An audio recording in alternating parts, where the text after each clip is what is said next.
Salut tout le monde, j'espère que vous allez bien, j'espère que tout se passe bien pour vous. Aujourd'hui, je vous retrouve pour une nouvelle vidéo et c'est parti pour un grand retour de course.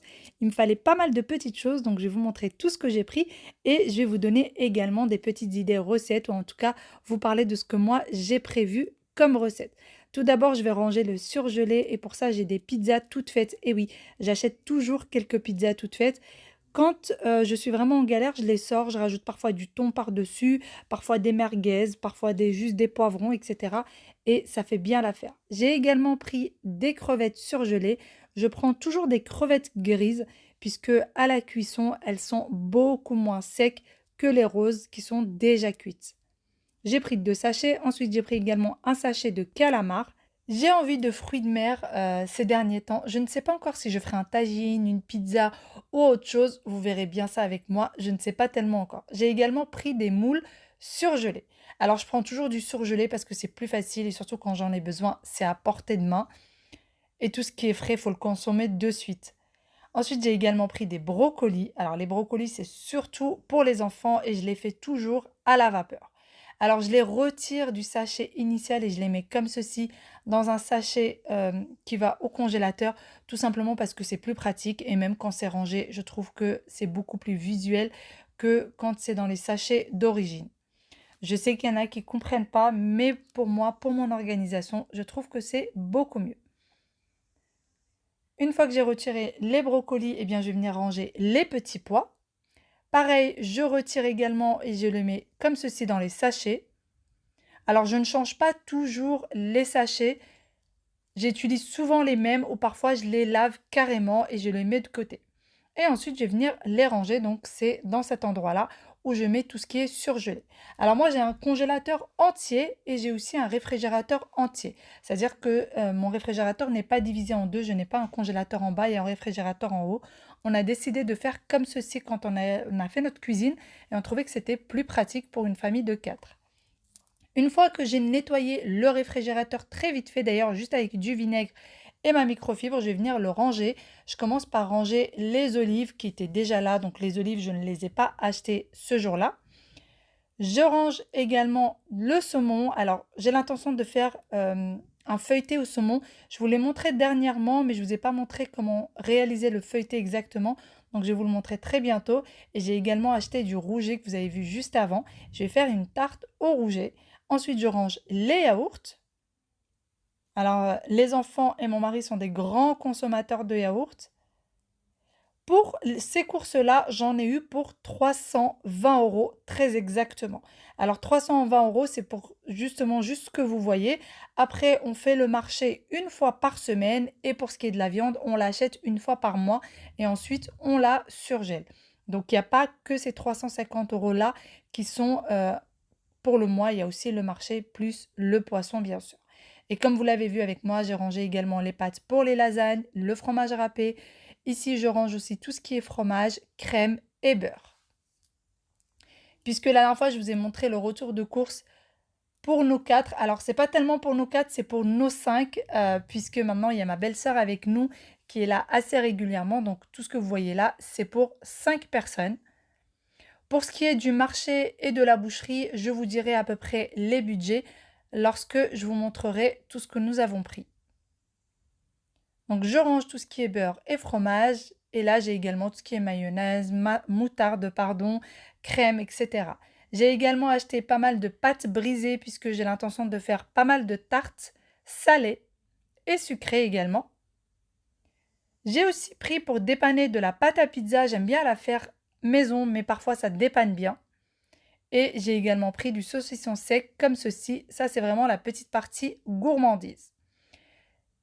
J'ai également acheté des dattes. Alors les dattes pour nous, c'est très important pour le matin. On en mange tous les matins à peu près 3 à 5 dattes chacun. Je vais mettre comme ceci dans une boîte, c'est beaucoup plus joli. Et souvent quand je laisse le carton, parce que moi je mets les dattes au frais pour que ça se conserve mieux, et bien souvent ça colle et ça me laisse la trace, vous savez, du carton sur les étagères. Donc je préfère quand c'est dans une boîte. Je range également la compote pour les enfants. Dans le réfrigérateur, je range également les œufs. Alors les œufs, j'ai pris 4 paquets au total, étant donné que maintenant je fais que des gâteaux maison. Les enfants aussi sont des grands consommateurs d'œufs. Par contre, je ne range qu'un seul paquet au réfrigérateur. La compote en gourde pour les enfants. Et ici, je vais ranger tout ce qui est confiture, l'harissa, le coca, le lait et le yaourt à boire pour papa, le jus d'orange pour les enfants. Alors le jus d'orange comme ceci, c'est surtout quand on sort. J'ai également pris des poireaux, donc c'est pour mon feuilleté saumon au poireau. Puisque je vous l'ai montré la dernière fois, mais je ne vous ai pas montré comment faire le feuilletage. Et il y en a beaucoup d'entre vous qui m'ont demandé comment est-ce que j'allais faire, donc je vais vous le reproduire très très bientôt. Ensuite, dans ce tiroir où je mets tout ce qui est conserve, chocolat pour les enfants, etc., je voulais ranger, je me suis rendu compte qu'il y avait pas mal de miettes dans le tiroir, donc j'ai décidé de nettoyer le tiroir avant de re-ranger à l'intérieur. Quand je fais les grandes courses du mois, je fais très souvent comme ceci. Quand il y a un tiroir qui me paraît un peu sale, avant de re-ranger à l'intérieur, je retire le tout, je nettoie et c'est qu'à ce moment-là que je vais venir ranger. Donc nous, au niveau des conserves, on n'achète pas grand-chose, c'est surtout du maïs en pot comme ceci, parfois un peu de champignons, mais on en utilise très très très très rarement du champignon parce qu'à la maison, ils n'aiment pas ça du tout. Les tomates en conserve, donc c'est des tomates, de la pulpe de tomate, pardon. Il y a également du thon. Là, c'est du pois chiche qui me restait d'une recette de chez HelloFresh, pardon. La moutarde que j'ai achetée pour une recette que je prévois, du concentré de tomate, des tomates séchées, le chocolat pour le petit-déj des enfants, et encore une fois, des tomates séchées, des petits pots de confiture et du Nutella que je prévois également pour une recette très bientôt. Les enfants ne mangent pas du tout de Nutella, ils n'aiment pas ça chez moi. Ensuite, ici, je range tout ce qui est l'huile. Donc, j'ai acheté 2 bouteilles d'huile. Alors, il y a des choses que j'ai achetées en double, voire en triple, tout simplement parce que c'est les vacances scolaires et donc on est tous quasiment à la maison. Donc, on consomme beaucoup plus que quand les enfants sont à l'école, pardon. Dans ce tiroir de réserve, donc ça, c'est vraiment le tiroir réserve et bric-à-brac, j'ai pris de la farine, 3 pots de farine, enfin 3 sachets de farine, pardon, de la semoule moyenne, ça c'est pour faire les galettes de semoule, le harsha. Du chocolat, alors le chocolat j'en achète toujours en quantité puisque comme je vous disais, les gâteaux je les fais maison. Alors j'achète pas mal de choses en promotion et les marques, je n'achète pas tout le temps la même marque. C'est pas à chaque fois que je vais faire les courses que j'achète toujours la même marque. Si j'ai besoin de chocolat, je prendrai celui qui est en promotion. Je ne prendrai pas celui que j'ai l'habitude de prendre juste par habitude. Je prends vraiment celui qui me paraît le moins cher. Et c'est comme ça que j'arrive à faire un peu d'économie sur mes courses. Et comme je vous le disais dernièrement, je n'achète pas les choses parce qu'elles sont en promo. J'achète les choses si elles sont en promo, les choses que j'utilise régulièrement. Si c'est des choses que j'utilise rarement, même s'il y a de la promotion dessus, je ne vais pas acheter par exemple 3 à 4 pots parce que c'est en promo. Non, j'achète un parce que je l'utilise que rarement. Une fois que j'ai rangé les chips pour mon mari, les enfants, le sucre que j'avais en plus, eh bien dans ce tiroir de plainte, je vais venir ranger tout ce qui est gâteau. Les gâteaux, j'en achète très très peu. Donc là, comme vous l'avez vu, j'ai acheté 4 packs de gâteaux. Ça, c'est vraiment que quand on sort ou que je n'ai pas le temps de sortir les gâteaux pour les enfants, que ce soit dans les précipitations. Je préfère avoir quand même des gâteaux comme ceci en réserve. Ensuite, dans ce placard-là, je range tout ce qui est lait, l'eau et également l'essuie-tout. Ce placard-là ne fait pas partie de ma cuisine. C'est un meuble que j'ai rajouté en dessous du bar de la cuisine, tout simplement parce que je trouvais que je n'avais pas assez de rangement dans la cuisine.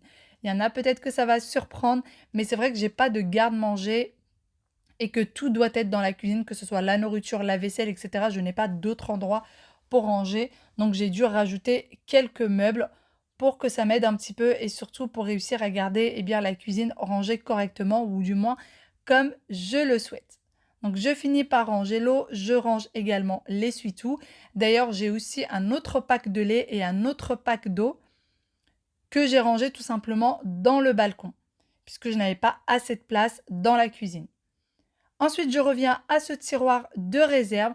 Donc pareil, il y avait pas mal de petites miettes. Ce que j'ai décidé de faire, c'est de tout retirer pour venir passer un coup d'aspirateur et surtout nettoyer aussi Donc dans tous mes tiroirs, j'ai ces tapis, comme vous l'avez vu, anti-dérapants, surtout que mes pots sont tous en verre et ça sent trop choc si jamais il n'y a pas ces tapis-là, que vous pouvez trouver sur Amazon, pardon. Vous pouvez également les trouver chez Action, vous pouvez les trouver chez Ikea, vraiment un petit peu partout. Et pour ce qui est des pots où je conserve du coup la nourriture, je les ai tous achetés chez Ikea. Tous les pots que vous voyez avec moi viennent tous de chez Ikea. D'ailleurs, pour les pots qui sont plus bas, donc pas ceux que j'ai dans les mains, mais ceux qui sont un peu plus bas, eh bien, vous avez différents couvercles chez Ikea. Vous en avez qui sont avec des couvercles en bois ou d'autres avec des couvercles comme ça transparents. Il faut juste y faire un peu attention. C'est vrai qu'on ne les voit pas au premier coup d'œil. Avant de ranger les pots, j'ai pris une petite lingette dans laquelle j'ai mis un petit peu de vinaigre et je suis venue essuyer les pots par-dessus, tout simplement parce qu'il y a les traces de doigts, parfois il y a un petit peu de traces de farine, de traces, peu importe ce que j'ai utilisé, de sucre, etc. Donc vu que je n'ai pas besoin de nettoyer le pot de l'intérieur, eh bien je vais juste venir essuyer l'extérieur. Ensuite, je fais exactement la même chose pour le tiroir du dessus. Je vais venir tout retirer, je vais aspirer. Et ensuite, je vais également nettoyer. Donc pour nettoyer, ou je prends un spray de vinaigre ou alors un spray Javel, vraiment ce que j'ai sous la main. Donc là, pour le coup, c'était un spray Javel. Et ensuite, je prends ma petite microfibre et je viens nettoyer. Alors souvent, les tiroirs sont propres ou parfois il y a quelques miettes, tout simplement parce que je les fais très régulièrement. Et je vous conseille, pour garder une cuisine propre, de faire vraiment les choses très très régulièrement. Ça vous évite énormément de fatigue. Ça évite tout simplement que les choses s'accumulent, que les tâches s'accumulent.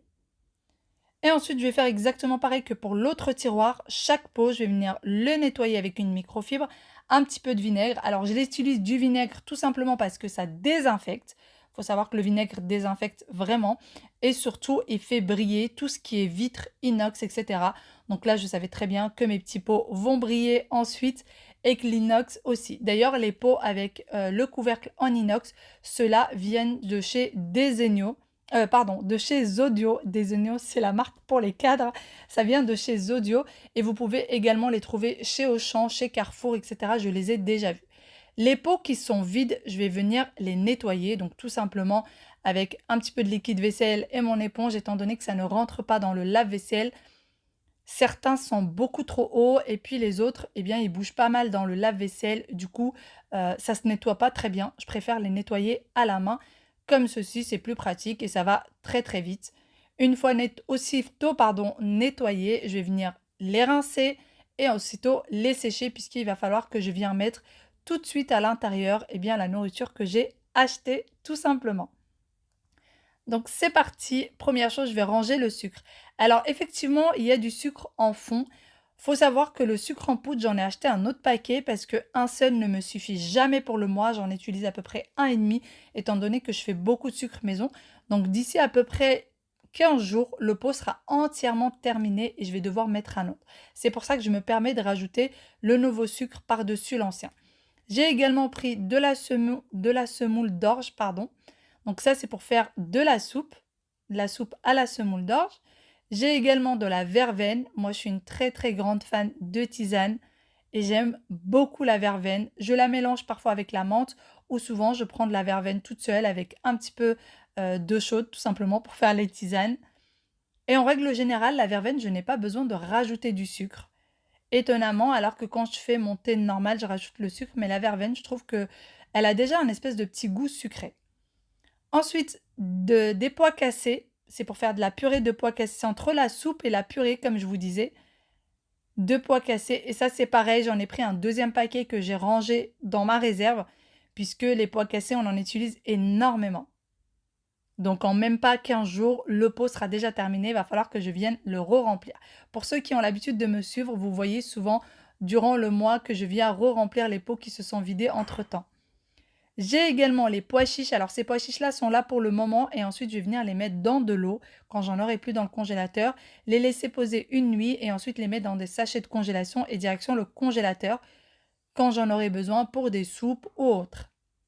Je viens ensuite ranger le riz. Donc nous on utilise essentiellement du riz basmati. Et par la suite je prends encore un autre pot. et je vais venir ranger les céréales de mon fils. Alors, il n'y a que lui qui prend ces céréales-là et je vous avoue que de temps en temps, côté gourmandise, je lui pique un petit peu de céréales puisque c'est aussi mes céréales préférées. Alors, à la base, c'était moi qui les prenais. Un jour, il a goûté et il pouvait plus s'en passer. C'est des céréales fourrées au chocolat et il adore ça. C'est son petit côté gourmand aussi. Donc, je nettoie un petit peu toutes les miettes qui se sont mises et une fois que j'ai rempli tous mes bocaux, je vais venir les ranger. Alors, ça fait plaisir quand tous les couvercles brillent comme ceci parce qu'il faut pas se leurrer. Souvent, il y a plein de petites traces de doigts sur les couvercles des pots et également sur les côtés des pots, etc. Donc, de temps en temps, j'aime bien les nettoyer comme ça avec le vinaigre. Ça fait briller et c'est très, très beau. Par la suite, je vais venir ranger également le café de mon mari. Donc lui, il prend du café en grains puisque sa machine a besoin de café en grains tout simplement. Et je viens les mettre sur les pots qui sont juste à côté de la cafetière. Et le reste du café, eh bien, je vais le ranger dans la réserve.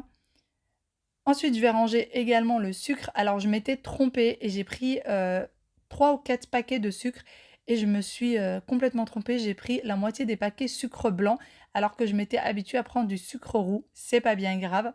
On va dépanner avec. Et ensuite, je vais venir passer un petit coup de nettoyage puisque le café a mis pas mal de miettes, pardon, et également le sucre. D'ailleurs, ce petit plateau en effet marbre, vous me demandez souvent d'où est-ce qu'il vient. Il vient de chez Zara Home. Et pour ce qui est des bouteilles, elles viennent de chez Auchan, tout simplement. Vous les trouvez un petit peu partout maintenant, ces petites bouteilles-là, avec le bouchon en liège. Ensuite, j'ai mes figues. Alors moi, j'aime beaucoup les figues pour le petit déjeuner du matin. Et en plus, ils donnent pas mal d'énergie, donc c'est très bien. Les figues et les dattes, je ne peux pas m'en passer pour le petit déj du matin. Dans ce pot en plastique, je vais ensuite ranger les tablettes pour le lave-vaisselle. Alors pareil pour les tablettes de lave-vaisselle, je n'achète jamais la même marque, j'achète toujours celle qui est en promotion, tout simplement parce que ça coûte déjà assez cher. Donc quand c'est en promo, j'en profite et je prends celle qui est en promotion. Je mets ça juste à côté du meuble qui est à côté du lave-vaisselle, comme ça c'est pratique. Le sel également pour le lave-vaisselle. Et ensuite je passe à ce tiroir de plainte dans lequel je mets tout ce qui est pommes de terre, oignons, tout ce qui est également ail. Donc là j'ai acheté de l'ail, il n'y en avait plus. Alors l'ail, souvent, mon mari, quand il va au marché le dimanche, il l'oublie, donc je suis obligée de le prendre. Les échalotes, pareil, il ne pense jamais à les prendre, alors qu'effectivement, il pourrait les prendre au marché. Alors nous, à la maison, c'est divisé. Lui, il fait le marché et moi, je vais au magasin, tout simplement par habitude. Quelques-unes d'entre vous m'ont demandé pourquoi est-ce que je ne vais jamais au marché. Il n'y a pas de raison précise, c'est tout simplement par habitude. Mon mari aime bien et donc je le laisse faire tout simplement. Les sacs poubelles, je les mets également dans le meuble sous évier. Ensuite, je passe à ce grand meuble qui se trouve dans les toilettes. Donc ça, c'est un grand meuble qui vient de chez Ikea et qu'on a en fait dans lequel on a mis des étagères en haut et puis des tiroirs sur le bas. En fait, c'est vous qui organisez votre meuble à l'intérieur comme vous le souhaitez. Et donc c'est là où je mets tout ce qui est fer à repasser, centrale vapeur, produits ménagers, etc. Et on a également un tiroir spécialement fait pour le chat. Donc c'est là où il y a la réserve pour les croquettes, les médicaments pour le chat. La litière également qui est propre pour le chat, le filtre pour la fontaine du chat, enfin tout ce qui concerne le chat est dans ce tiroir. J'aime bien organiser les choses par catégorie à la maison, comme ça on ne se perd pas. Par exemple dans ce meuble j'ai un tiroir aussi où il y a tout ce qui est piles, ampoules, colle forte, etc. C'est des choses qu'on trouve très facilement ensuite. D'ailleurs, petite parenthèse, beaucoup d'entre vous ont réagi par rapport à ce tapis de bain que j'avais reçu dans la boîte surprise de chez Shein. Si jamais vous l'avez en barre d'informations, si jamais il vous intéresse. Et vous m'avez dit que c'était un truc pour animaux. Non, c'est absolument pas un truc pour animaux. Sur le site, il est vendu comme tapis de bain. Donc, vous voyez, c'est vraiment un vrai tapis de bain et antidérapant en dessous. Et si jamais il y a quelque chose qui vous intéresse, vous avez le lien de chaque article que j'avais reçu dans la boîte surprise en barre d'informations. Donc oui, c'est bien un tapis de bain, vous voyez. Ça ne peut pas être quelque chose pour les animaux. Et on en rigole toujours autant. Et oui, ce tapis fait vraiment marrer tout le monde. À chaque fois, on en rigole. Allez, on revient du coup dans les toilettes. Et là, on va ranger quelque chose de pas glamour du tout, le papier toilette. Donc, je commence par le papier toilette humide. Donc, ça, c'est vraiment pour les enfants. Ils se sont habitués au papier toilette humide. Et maintenant, on a du mal à utiliser avec eux le papier toilette normal. Donc là, c'est parti. C'est un petit meuble qui se trouve juste en face des toilettes, un lave-mains qu'on a rajouté du coup juste ici. Il est tout petit. Lorsqu'on a eu l'appartement, du coup, il n'existait pas, pardon. Donc on a tout simplement installé ce petit meuble et il sert plutôt pas mal puisqu'en plus de ça, il y a du rangement. Une fois que j'ai rangé du coup le papier toilette, eh bien on va passer à la salle de bain. J'ai pris du savon pour les mains, mais avant d'utiliser celui que je viens d'acheter, il en restait déjà en réserve. Donc je vais venir remplir le poussoir à savon de la salle de bain. Donc j'achète toujours des recharges comme ça, je n'achète pas déjà dans les poussoirs, ça ne sert à rien. Et dans les recharges comme ça coûte beaucoup moins cher. Ensuite, on passe côté douche. Donc, alors, moi, maintenant, je n'achète quasiment plus de gel douche. J'achète toujours du gommage de douche comme ça. Donc, celui-ci, je le trouve chez Auchan. Et c'est vraiment avec des petites billes. Et ça rend la peau toute douce. Et vraiment, ça fait vraiment un réel gommage. Ensuite, on repasse côté cuisine. J'avais oublié de remplir du coup le poussoir à savon du liquide vaisselle. Et sur ce, j'espère vraiment que cette petite vidéo vous a plu. J'espère que vous avez passé un bon moment avec moi. Et je vous dis à très bientôt pour de nouvelles vidéos avec plein de recettes. Avec tout ce que j'ai acheté, j'ai pas mal de petites recettes en tête que j'aimerais partager avec vous. J'espère de tout cœur qu'elles vont vous plaire. D'ailleurs, pour essuyer mon petit poussoir à savon, je vais utiliser ces petits torchons verts et je vous en parle très bientôt en détail. J'ai énormément de questions. C'est des torchons, vous savez, qui font briller les vitres. Allez, sur ce